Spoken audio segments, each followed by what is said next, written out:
Good afternoon, everyone. Welcome to the GRIPS Lunchtime Seminar. My name is Narushige Michishita. I teach International Security Affairs at the National Graduate Institute for Policy Studies, or GRIPS, based in Tokyo. Today, I'll be serving as your host. This GRIPS Lunchtime Seminar series is designed to highlight and share the research output of GRIPS faculty members. Today, we have invited Dr. Indra Alvardian to discuss his book entitled Indonesia's Maritime Policy from Independence to 2019, Political Culture and Maritime Geography, published by Routledge in 2024. My friend and colleague, Indra, is assistant professor at GRIPS.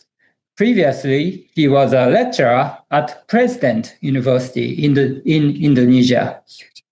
Indra received his PhD in maritime policy and law from the Australian National Centre for Ocean Resources and Security, University of Wollongong. His current research interests include Indonesia-Japan Maritime Cooperation, regional maritime security dynamics in the Indo-Pacific, and the interrelationship between maritime policy, political culture, and policymaking. We have also invited Dr. John Bradford as a commentator. Again, my friend John is the executive director of the Yokosuka Council on Asia-Pacific Studies, or YCAPS, and a senior fellow in the Maritime Security Program at the S. Rajaratnam School of International Studies in Singapore. In 2023 and 2024, he was the inaugural Council on Foreign Affairs International Affairs Fellow in Indonesia, where he conducted research in the connections between Indonesia's maritime heritage and strategic culture. He has studied at Indonesia's Gajah Mada University and Malang State University and hold a PhD from King's College London. Gentlemen, welcome.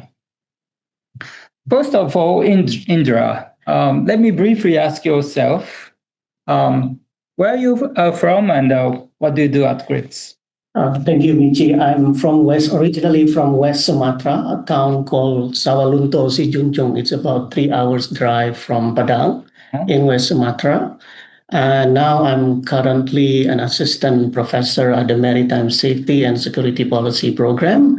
I just started from January 2025. Mm-hmm. So how far is your hometown from Jakarta? It's quite far. It's actually a 2 hours flight from Jakarta. You have to fly. Oh, I see. Okay. And so did you take you live in Japan right now? Yes, sir. Yeah. And did you take your family with you? Of course, yeah. I bring my wife and then 2 kids here. They're actually now daughters? One son and one daughter. Oh, good for you. And they're trying hard to learn Japanese at the moment. Mm-hmm. And are they enjoying their life in Japan? Of course, yeah. Yeah? Yes. That's good news. John, so you studied in Indonesia, right? Yeah, that's right. How long were you there and what did you study? So I was there 3 times. So the first time was a study abroad. So the program was 1 semester, but I kind of took my summer and winter vacation to stay in Indonesia as long as I could. Uh-huh. So I was there 7 or 8 months. When you are... When I was an undergraduate. I see. Wow. It's been a while. And then... When was it? What year? Can I do that much math? Yeah. A long time ago. Okay, that's fine. It was in the 90s. Okay. And then... after I graduated from my undergraduate, I was a Navy officer, and I was a recipient of an Olmsted Scholarship. And an Olmsted Scholarship is a scholarship that takes active duty U.S. military officers, sends them overseas for 2 years of education, where they're living overseas, and the medium of instruction is the host country's language. So you can't study. You can't study in English. I see. You are an American, so you served in the U.S. Navy. I was American. I studied yes, I was in the U.S. Navy. And then the scholarship sent me as a Navy officer to Gajah Mada University in Yogyakarta. Oh, okay. I see. But unfortunately, I wasn't able to finish. I think I arrived in July. The semester started in September or August, I can't remember. And then on October 12th, 2002 was the Bali bombing. And at that time, my scholarship was canceled and I relocated to Singapore. So I'm actually a dropout from UGM. It's not your fault. It's not my fault, but I have still yet to complete my course of study. I see. So those are the 2 times as a student. And then I was able to go back last year and spend 1 year as a research fellow. But for me, I really tried to use that year to finish my studies. I went back to all the things that I wanted to do as a master's student and dug into them. So what kind of institution were you affiliated I was dual affiliated with BRIN, the National Innovation and Research Agency in Indonesia. So the Indonesian National Research Innovation Agency. I was dual affiliated with them and with CSIS Indonesia, not the CSIS. Yeah, I know. It's confusing. Yeah, they are two CSIS. Yeah. Okay, and what made you interested in Indonesia? So this is a powerful story in how nudge factors in education change people's lives. So when I was a teenager, I lived in Malaysia. And I lived in Malaysia. My father was a history professor, and he had the opportunity to teach in Malaysia for 2 years. He didn't have a background in Malaysia. As a family, we looked in the encyclopedia to learn about Malaysia and said, oh, it sounds like an interesting place. Let's go there. Okay. I had a really fantastic experience. And a few years later, when I decided I wanted to go into international relations, I thought the smart thing to do would be to study a country or region and learn a language. At the time, there was no university in North America teaching Malay. But there were several teaching Indonesian, and they're very similar. So I said, oh, I'll go learn Indonesian, and then I'll transfer back to Malaysia. But then I got to Indonesia, and I had a great time with my host family and at the university. And I'm still very fond of Malaysia, but I've spent much more time in Indonesia now. Okay. All right. Thank you very much. So let's talk about today's topic. Indra's book says this summary. Indonesia's maritime governance has a distinct national character. This character is centered on the defining theme of its motherland concept, very important, Tanah-Air, which envisions Indonesia's islands and waters as a unified national political entity. This motherland concept has 3 pillars. First, the strategic culture of turning of the times from dark to golden periods. Second, the political culture of unity based on Pancasila ideology. We'll talk about more of that later. Finally, Indonesia's geopolitical position at the world's crossroads. The defining theme of unity in national political culture has shaped the evolution of Indonesia's maritime policy from 1945 to 2019. With that, Dr. Indra, the floor is yours. Thank you, Michi, for the introductions. So I would like to begin my presentation by mentioning a little bit about the Tanah-Air itself, the Tanah-Air concept. Tanah-Air actually means the one united wholeness of Indonesia's land and water territories. Water refers to territory. But actually, the concept is actually popularized by one of Indonesia's founding fathers, Muhammad Yamin, in the 1920s through one of his poems, Tanah-Air. Actually, what is interesting is the term Tanah-Air goes far back than 1920. It was mentioned in the Bintang Hindia Daily during the period of 1908. So Tanah-Air was already often mentioned, and in 1920 it was made by Muhammad Yamin to commemorate the 5th anniversary of a Sumatran youth nationalist organization, Jong Sumatran Bond.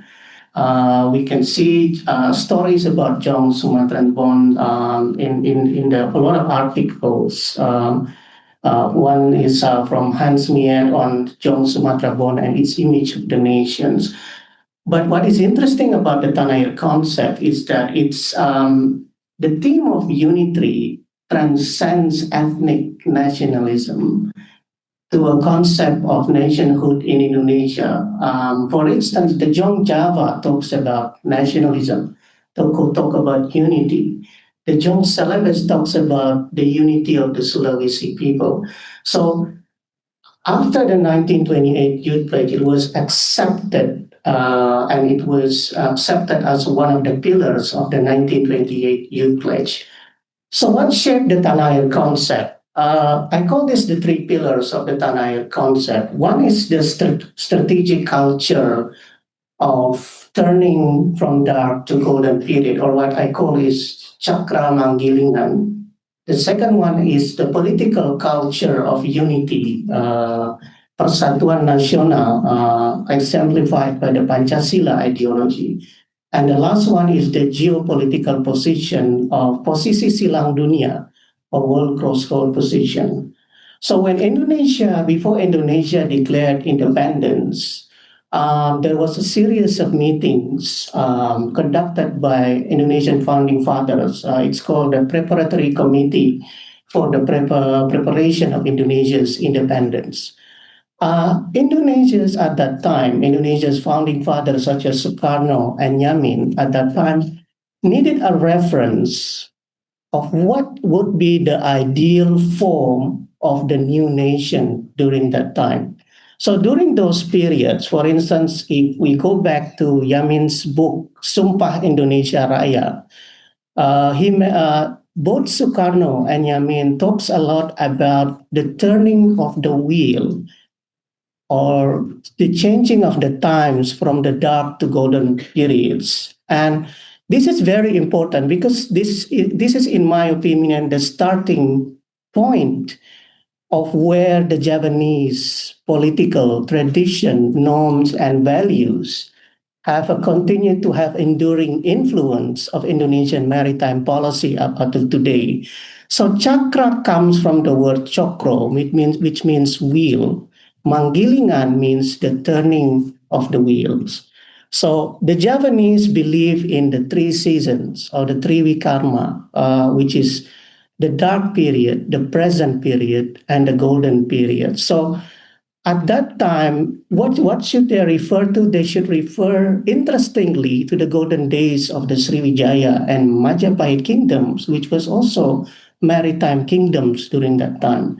So this strategic culture was based from the fact they needed a foundation to base a new post-colonial society of Indonesia. The next pillar is the political culture. I call it the political culture of unity because it was formed from three competing ideologies that exist before and after Indonesia's Declaration of Independence, which is Islam, socialism, and nationalism. And in the end, these three competing ideologies was actually accommodated in Pancasila, or the five values. Interestingly, Persatuan Nasional was actually the third value of the Pancasila ideology. The next one is Indonesia's geopolitical positions, or posisi silang dunia. Even before Indonesia declared its independence, Indonesia's founding fathers, such as Abdul Kahar Muzakir, talks about the problems of seeing the ocean as the backyard of Indonesia. So there's some discussion on the ocean at that time, and seeing Indonesia in the world crossroad position, which gives the idea of the control of the crossroad position, which is then reflected in the Juanda Declaration. So my study here divides the evolution of Indonesia's maritime policy in 5 periods, where I found that there's two interesting things. The first one is unity continued to define the evolution of Indonesia's maritime policy up until today. But interestingly, there is contradictions in the sense that this unity theme was also influenced by norms and values from the Japanese political tradition, which we will further discuss later in our discussion. So from 1945 to 1950, I call this period a period where there is a concentric maritime orientation and protection of the main island. This map is a map of Indonesian naval base during this period. What is interesting in this map is that almost all of Indonesian naval base is centered on the islands of Java. But what is also interesting there is that Indonesian Navy during that time was playing a supportive role to the guerrilla warfare campaign, and there's even two command, Alri Lawang and then Alri Yogyakarta during that time. So the issue of unity there has already exists. The issue or the dynamics of unity and disunity has already existed during those periods, which gives rise to the concentric maritime orientation. Why this map exemplifies the reference to the Majapahit kingdom for the protection, where the protection of the core is the most important, and the protection of the Java Sea as the heart sea of Indonesia is the most significant during that time. When Indonesia declared independence in 1945, it was a nation without full maritime territorial independence. As you can see in the map there, the blue map shows the extent of Indonesia's territorial sovereignty, which is 3 miles from the low water line. So between that, we have pockets of high seas, which is a problem for the new nation of Indonesia, because we cannot have a new nation where the islands are divided, where there is high seas between the islands. So this is a main problem during that time, which, according to Indonesian founding fathers, needs to be resolved as soon as possibly, and how Indonesia needs to take unilateral approach towards international law against this 1939 Dutch territorial ordinance. So, but there is another interesting dynamics during that time after Indonesia declared independence from 1950 to 1967, which promoted the need to change from the 1939 Dutch territorial ordinance towards the archipelago state principle, which was devised by the late Professor Mokhtar Kusumatmaja. The first one is the nexus between SEATO, Southeast Asian Treaty Organization naval exercise, and central and regional tension that exists after Indonesia declared independence during that time. Central and regional tensions means that when Indonesia declared independence, not all of the regional military commanders or units were accommodated during that time. And that is also that is compounded by the fact that there is a wariness about SEATO naval exercise assisting this potential rebellion movement. So that led to the 1957. Before the 1907 Juanda declarations, there was a series of parliamentary motions during the Ali Sastroatmijo cabinet and the Juanda cabinet, mostly from the nationalist parties, which led to the formation of the Pirngadi Committee, or the Committee on the Indonesia Maritime Territoriality, which subsequently led to the 1957 Juanda Declaration.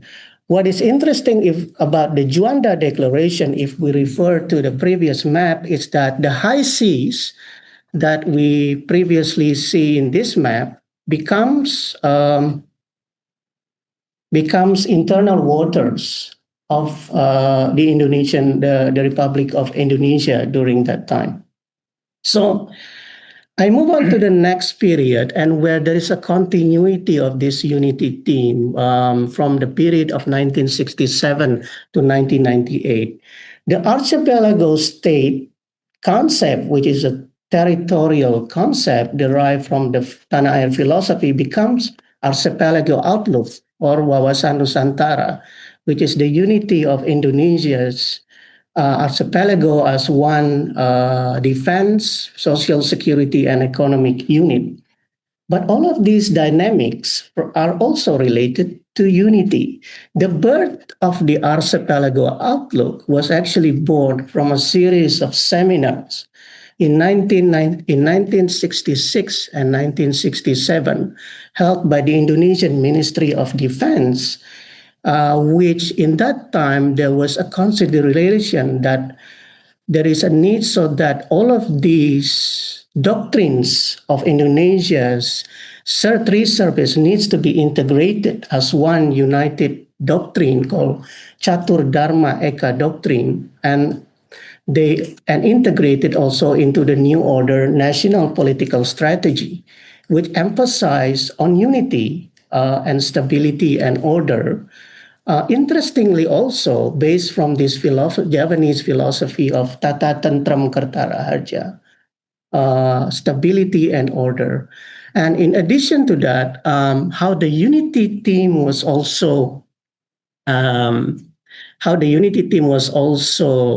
developed, was also maintained, was also the inner circle of the New Order elites during that time.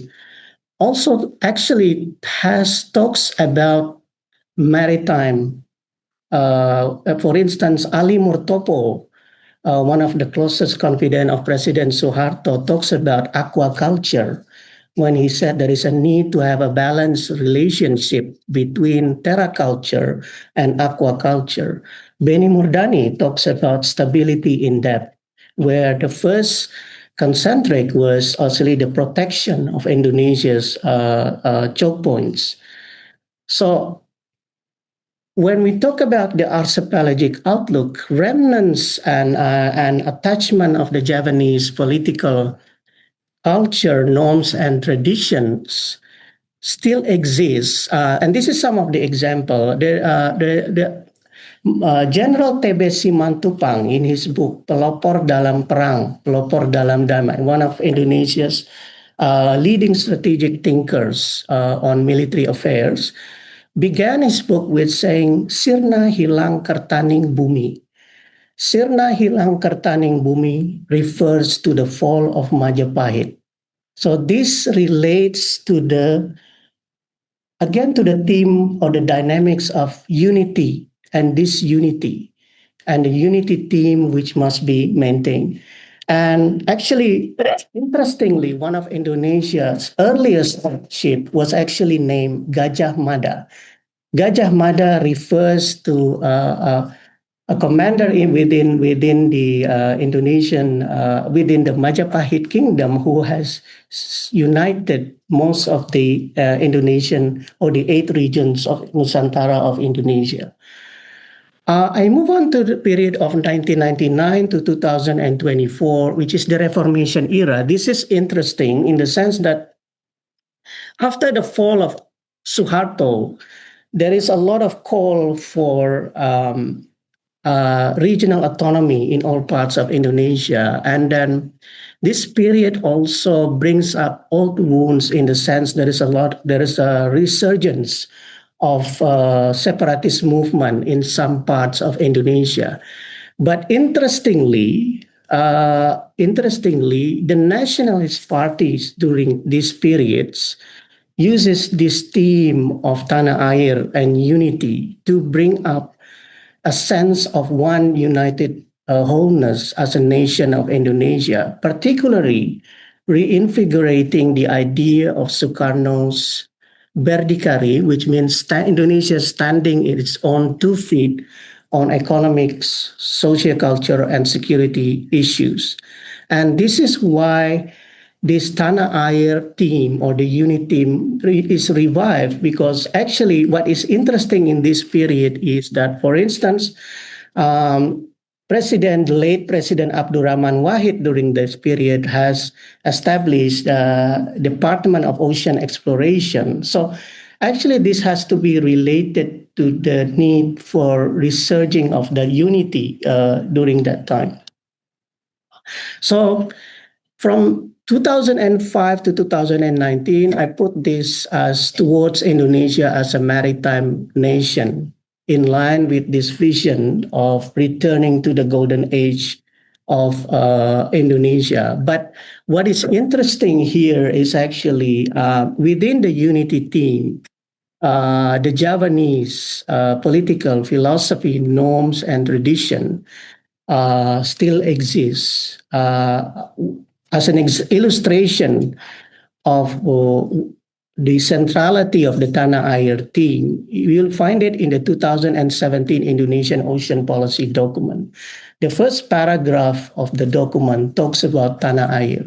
So that reflects the consistency on how the defining theme remains the foundation of Indonesia's maritime policy. And what is interesting here that I also would like to note here is that this unity theme also affects the way Indonesia make coordinations on its maritime policy among its bureaucratic institution. So I call this in English, working together for a communal good. It's also based on unity, or the gotong royong approach. Gotong royong approach means unity of effort. So this is reflected in the coordination mechanism on maritime policy among the institutions which deals with maritime policy in Indonesia. So how does Tanah-Air impact on the development of Indonesia maritime policy? I see 2 contradictions which I found in the beginning. First, the defining theme of unity continued to exist from Sukarno until Jokowi, and even now until Prabowo Subianto. But on the other hand, there is this contradiction with the Javanese philosophy and norms and traditions, which the Javanese has commonality with these defining unity themes, where they talk about harmony.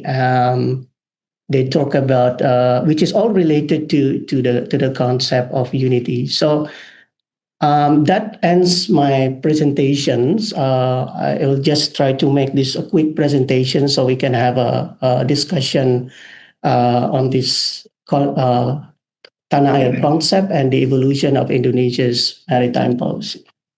Indra, thank you very much. Okay, we like to go to the commentator but before we do that, I have 2 caveats. One is we are recording this seminar, and we'll put it on the GRIPS YouTube channel later. So please understand that we'll do that. And also, please don't hesitate to have your lunch. Right? I'll be jealous, but I'll be happy to see you enjoy your lunch. So please help yourself. All right. So, John, any comments or questions? Yeah, great. So, thank you all very much for coming. I'm thankful for this opportunity. I could make a long list of things I'm thankful for, but I'm going to focus on 2 things. First, I'm really thankful for Indra's book. I'm going to talk more about it. It's the heart of my comments, but it's an exceptionally valuable contribution to the work that we're doing. And I know that every book review, every book launch, people say that. In this case, I really, really mean it. The only reason it wouldn't have been good is it existed 2 years ago. I wouldn't have been able to justify my fellowship in Indonesia because he solved all the problems I was looking at. So I'm glad not only that it exists now, but it exists this year, not last year. So thank you. And then second, I'm thankful that this is a lunchtime seminar and not so formal.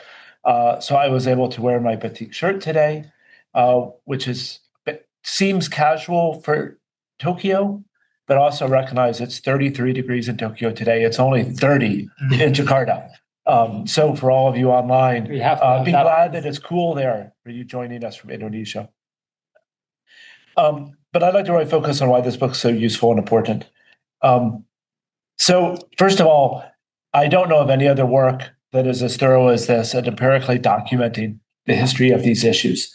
I think I can find quite a few articles that recognize the dichotomies and the tensions that Indra talked about, but they're short and none of them actually have always left me, even the ones that try to sliver off just a small part of the question, leave me unsatisfied.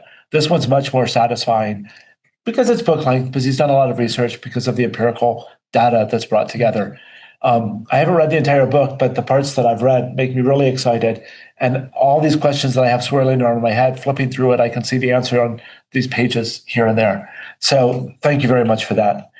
I also personally, and this shows a little bit of my academic bias, really appreciate the approach. Because to me, one of the contradictions in Indonesia's maritime policy is it is a great maritime nation, right? It has this Tanah-Air concept. It's the world's largest archipelago. It's the world's third largest provider of merchant mariners. It's in a geographic crossroads of the region. It makes a tremendous amount of money from the maritime space, but in some ways it doesn't behave like one. Its development internally has been much more focused on land territory than sea territory. Its navy is relatively weak, even by Southeast Asian standards. And so why is it making these decisions? And if you're like an IR kind of guy and you look at, geography and threats should make the decisions, it's very difficult to understand Indonesia's decisions based on those factors. Its culture and strategic culture is tremendously important. And I think both in the book and in the presentation, Indra does a great job of this. But also as important is the organizational behavior and how individuals interact with other individuals, how organizations and different organizations interact with each other. And I have to say, you didn't spend a lot of time on that in your very brief presentation, but it's in the book. Yeah, it's in the book. So explaining how culture and domestic politics and domestic preferences and individual influences all come together to make this policy, which is practical in many ways, but not necessarily rational from an international relations perspective. So you've brought all that data together, and I think that's fantastic. And if I can take a second to advertise my own work, looking at similar other questions, but in a much more shallow way, I came across this question of what does it mean for today's security environment? And I realized through several interactions with various government officials that that lack of understanding of Indonesia and these unique cultural approaches and the dynamics within the country's decision-making process means that the status quo sea powers, the countries that traverse through the archipelago with their warships and their merchant ships, are really not very equipped to have good policy discussions with Indonesia. And in the period of increased great power competition, or just competition generally, it's becoming much more likely that sort of cultural friction or diplomatic misunderstanding could flare into conflict. So there's free copies in the back of the room of that study if you want to pick it up. But more importantly, is it on the website? It's also on the website. It's published by Blue Security, an Australian organization. It's Blue Security Report number 13. And I wrote it together with my partner, Aristio Dharmawan, who's a PhD candidate at ANU in Australia. What does it say? What did you say in this? What does it say? Basically, it says that because of these cultural factors, because of Indonesia's unique approach to law of the sea and its national maritime development space, it behaves differently than other maritime states. And countries like Australia or Japan or the United States if they don't understand that, and in fact, generally they do misunderstand that, they're more likely to, they're not very well equipped to handle tensions. And so we document some of the background there and give some advice for what they should do. But I would now add that a great recommendation would be that they read Kendra's book, because it gives them the background that they would need. Yeah, and I don't know, do we want to go to questions? Would you like to respond to what he said?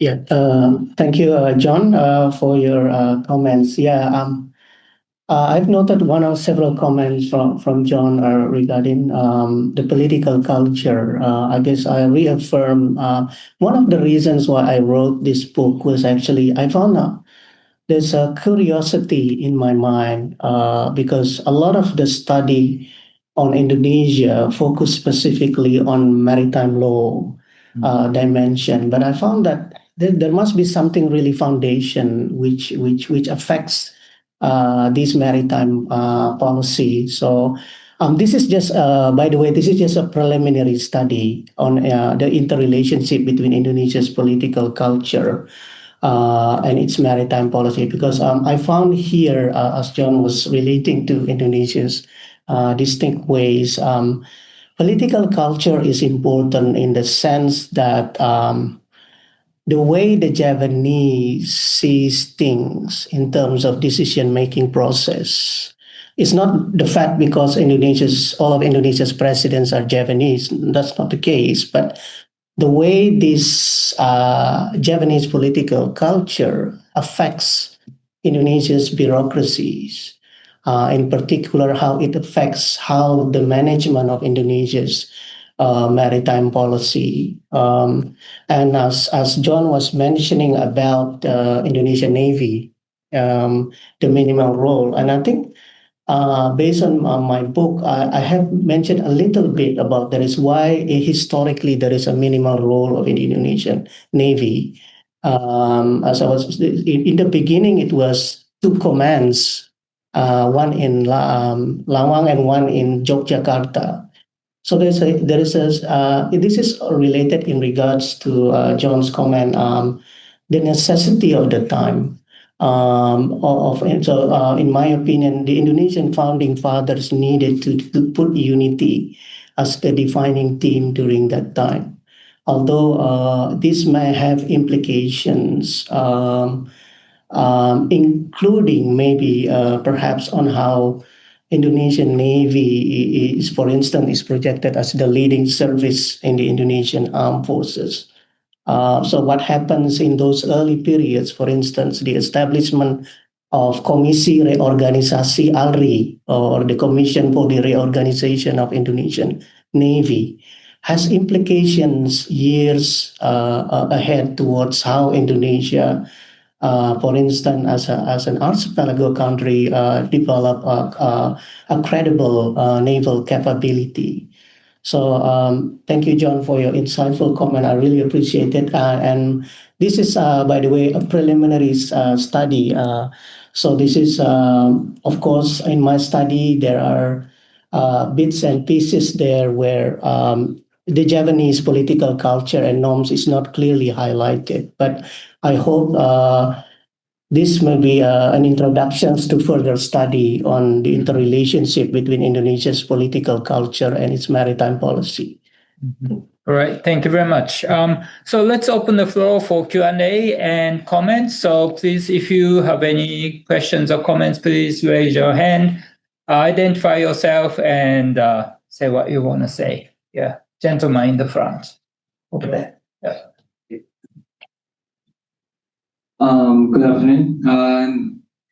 Thanks, Indra, for the talk. My name is Dharma, a PhD student at Ritsumeikan University. So we actually work on similar projects, basically addressing similar questions. Just my approach is particularly focused on actors rather than the political culture. And I would like to know what Indra thinks about the current maritime policies, because I read his book, and it's pretty much a lot of it is cited in my dissertation as well. And I was curious about when you mentioned how influential the Japanese characteristics are. And when you look at the recent Jokowi administration and the Prabowo administration, I would actually see that there might be a dilution of these Japanese characteristics. For example, the current maritime policies are more. Do you think that the current maritime policies are more unity-centered, or are they more pragmatic? More pragmatic, like most of it is focused on development, economic development, and basically exploitation of ocean resources. And the fact that in the organizational structure alone, that when you say that there's the spirit of gotong royong, or to work together, we actually see much more fragmentation compared to its advancement of institutional interests rather than the spirit of gotong royong. So would you agree that there is a dilution of the Japanese characteristics, or I would like to know what you think about that? Thank you. Okay, let's take 2 or 3 questions. Go ahead, lady. Thank you very much for that insightful talk. My name is Kumiko Nakamura. I used to be in the Ministry of Foreign Affairs in Japan, but I grew up in Jakarta, 1984 to 89, where it was ingrained into me that you had to be Japanese and male and Muslim to be a president, for example. So my understanding was the power of the army. So I'm pretty much stuck in that period. So when a friend and acquaintance said that he was going to be a defense attaché in Jakarta, Indonesia, and he was a naval officer, maritime MSDF officer. Maritime Self-Defense Force. Exactly. I was like, oh, yes, yeah, you're right. Yeah, we're not sending GSDF, but MSDF. So for somebody who is still stuck in the period of how important it is to have a good relationship with the army to cope with Indonesia, and also to try to understand what maritime coordination and relationship Japan has with Indonesia. If you could contrast it with your recent study. Thank you. Thank you. Would you like to respond? Okay, thank you for very insightful question and also interesting questions. The first question from Agus, whether or not there is a delusion, my honest answer, and this is my honest answer, is no. Why I said this? I will begin. The Japanese has a light philosophy in terms of their understanding of territoriality. So the further you are away from the center, the further, so it's not defined by the perimeters, but it's rather defined by the center. And how they exercise power is actually not the exercise of power, but how you absorb the power. So in reality, in regards to your question, whether or there is a delusion, I don't think so, because I'll give you an example. Indonesia have the idea of this moving the new capital of Indonesia. But on the other hand, we are also trying to build a new giant seawall project in Jakarta, right? So the Java-centric mindset, in my opinion, still exists there. I think the question is not what is important is because political culture is so embedded in the nation, it's how do we work around it that is much more important, and see how this Japanese political culture is, and there needs to be a further study on this, is a source of strength rather than a source of weakness. Because in a lot of ways, although I have not described it in detail, but when I refer to the Japanese political tradition, somehow what I'm trying to show here is actually how Indonesians have to live with this political culture because it's embedded, because it was in the requirements of the time. And I think it's still, as a nation, we are still an unfinished nation. because we still have issues in Papua, for instance. So I don't think so. Although, maybe there is a delusion, but not in a macro scale, in my opinion, because the asymmetric relationship, in my opinion, between the bureaucracies and agencies still exist up to today, where the Japanese philosophy, the way things are governed among the political and military exists, and that also affects the maritime governance. I think that may answer your question. Perhaps in relations to your questions, when I conducted this study, I found two main actors which actually promoted this unity team, which is one of them is the Indonesian military, which is related to your second question. And the other one is the nationalist parties. Up to today, you will find that a lot of Indonesia's nationalist parties, such as PDIP, have a division on maritime division. So that shows that these political parties with nationalist strands have some kind of idea of maintaining this maritime nation vision of the nation.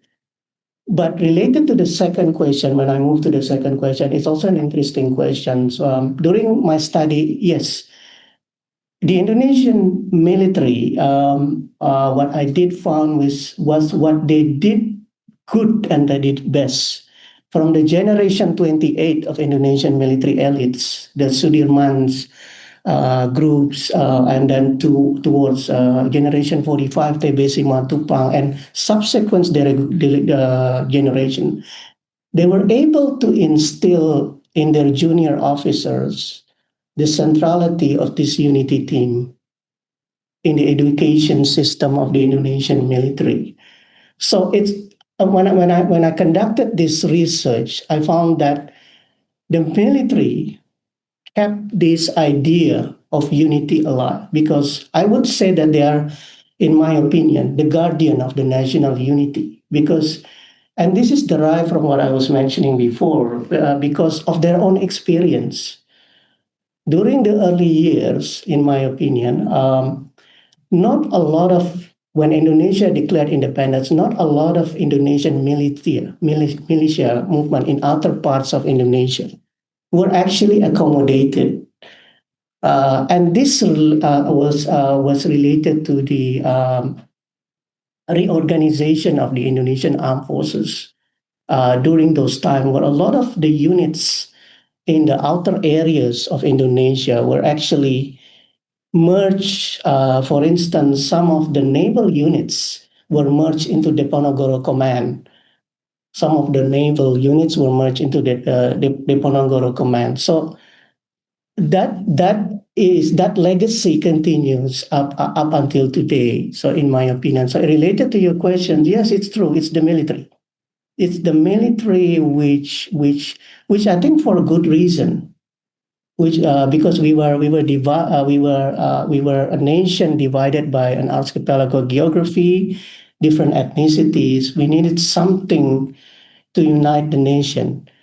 And that is based from the military's own experience itself. When I talked before in my presentation about the 1966-67 Pancasila seminar, all of the military services at that time has their own doctrine. Okay, so thank you. I hope that answers your questions. Another question from her? Her question? Yes. Oh, you did just answer her question? Yes. Okay. I'll try to be brief. It's not one of my strong suits, but I got to get some stuff off my chest. First of all, I have to correct the record. Our first questioner described himself as a PhD student. That's not true. He's defended. He's completed. Congratulations. Unofficially.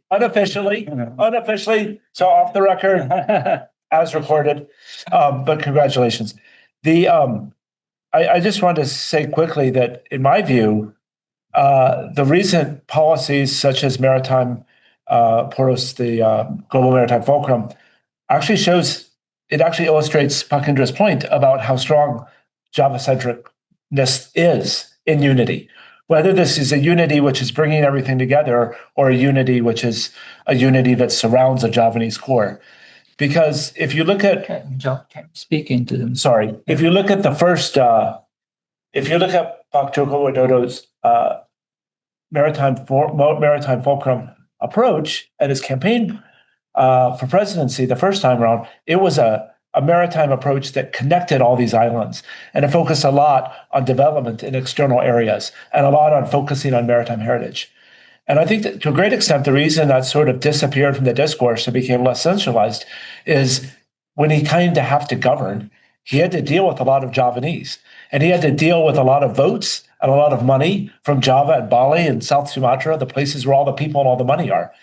And so the idealism of it got sucked back into the reality of whether it's culturally Java-centric or just the way a democracy works, where all the people lives, gets all the policy priority.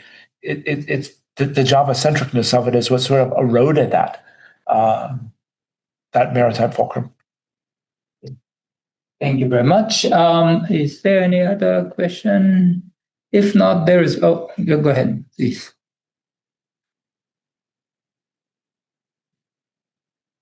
Thank you very much. My name is Yusuke Takagi, Faculty of Greeks and studying Statistics and Politics.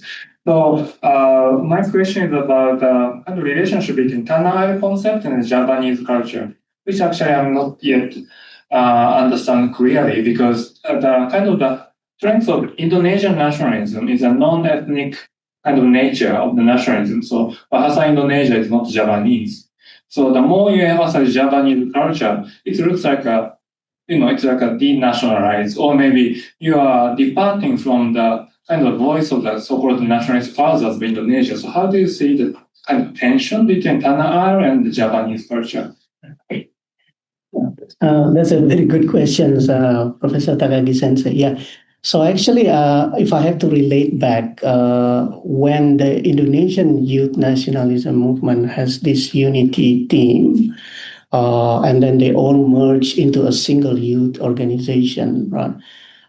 There was the decision needs to be made about in terms of the new nation, and this relates if you're asking about the Javanese political tradition, because the values were compatible at that time with the needs of the nationalism movement at that time. So perhaps I will give you an illustration, some of the concepts in Japanese political traditions.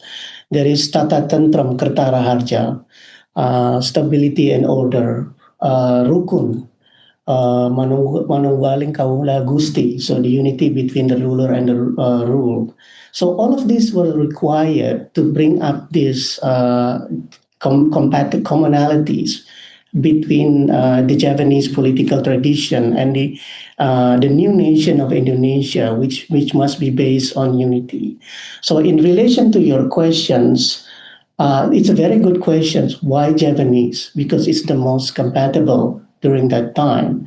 And at that time also, there is a need, because Indonesia has a new society, a post-colonial society. They needed a cultural driver, a political cultural driver, and it means that I have to say that more or less it resulted in a dominant culture which influenced the whole national political culture. So my answer is commonalities during the needs of the time, and because of that commonalities, compatibility between the Javanese political culture and its philosophy with the need of the time during that time, based on that collective memory of this unity among these three pillars, this resulted in why Japanese political culture was dominant.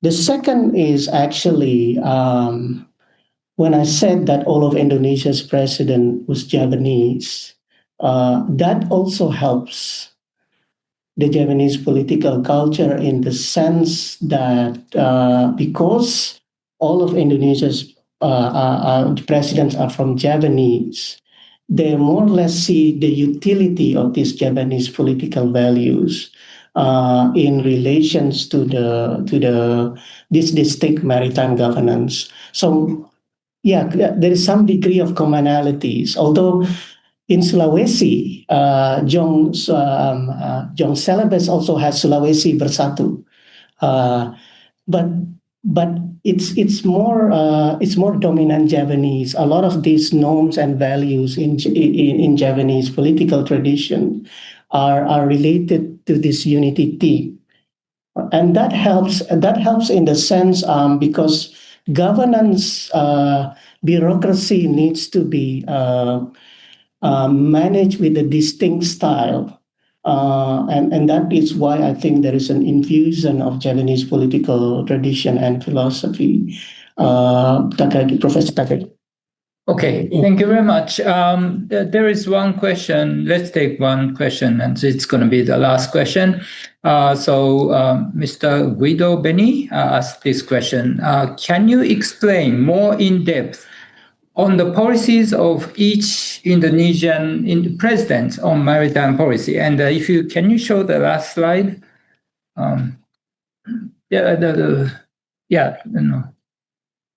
That one. Yeah, so you talked about different, like policy lines upheld by different presidents. And so we understand that there is a commonality, based on Tanah-Air, but there must have been differences, right? So can you talk a little bit about differences? Thank you, Guido, for your question. So the first one, I put this into several groupings. The first one is the archipelago state concept, because this one is the dominant policy here is more towards the development of Indonesia's territoriality as one united Tanah-Air. For Suharto, it's more towards, in my opinion, President Suharto has already started to develop this further, and it's becoming more like an ocean development. So there is a maritime and economics dimensions in Suharto's maritime policy. So more or less, he's connecting the archipelago outlook with the 5-year Repelita strategic development planning. So there is an economic dimension, whereas Sukarno is more or less related to having to unite all of these Indonesia dispersed island as one united political territorial entity. Habibie I put here. Habibie is interesting because Indonesia as a maritime continent, or Benua Maritime Indonesia, was actually mentioned by Habibie before he became president. So he was actually the head of BPPT at that time. But it's different because he relates this more to how what Indonesia has gained from its acceptance in the 1982 UNCLOS needs to be further utilized in relation to his technological state concept. So Habibie during that time understand that there is a good relationship between the acceptance of Indonesia as an archipelago state based from the 1982 UNCLOS with his idea of the technological state during that time. And then, of course, the last one is global maritime fulcrum of Indonesia's president, Joko, which he noted actually how Indonesia should utilize its strategic location in between the Pacific and Indian Ocean, based from his speech in 2014. So if I can put it shortly, within all of these policies, successive policies, the unity themes exist. Let's say global maritime fulcrum, Sea-Tol Highway. It's trying to connect the western part of the Indonesia with the eastern part of Indonesia. So it relates back to unity, how some people from outer parts of Indonesia seem that they don't seem to be part of Indonesia, like in Joko Widodo's Sea-Tol Highway project. And it is still relevant in Prabowo today. Like in 2023, Prabowo mentioned about the Trident Shield of Nusantara. He never mentioned the naval shield of Nusantara. It's the Trident Shield of Nusantara, because it goes back to that unity theme where everyone has to be accommodated for the nations. And this is why I think that my book is a preliminary assessment of this, because I think that when Indonesia moves from an archipelago to a maritime nation, it needs to understand its parameters in relation to this unity theme. Okay. Okay, John, do you have any last word? No, I guess I will have a last word. I think one of the things that we're all working about is how Indonesia is the world's largest archipelagic nation. It is a maritime nation. It's also a nation which is built upon some very fundamental dichotomies and some very fundamental dualities. And if you study maritime Indonesia, you see where those come to the forefront in international relations and in terms of maritime security. So, understanding this book doesn't just tell you about Indonesia's maritime policy. It starts getting at these central questions of what is Indonesia and how is it likely to behave. All right, thank you very much. Indonesia is getting bigger and bigger and more powerful, while maritime security environment in this region is getting more difficult. So we'll keep our eyes on Indonesia and maritime policy. Thank you very much, gentlemen, for your presentation, comments, and answers to our questions. So we'll keep in touch, and please keep coming back, John, and we'll stay in touch. And so please join me in thanking Indra and John. The date for the next GRIPS lunchtime seminar has not been determined, and we will let you know as soon as it comes out. So if you have not signed up for GRIPS newsletters, please do so at this time by using the link in the chat box. I've just sent you the different information. So I look forward to seeing you all in the next GRIPS lunchtime seminar. Thank you very much.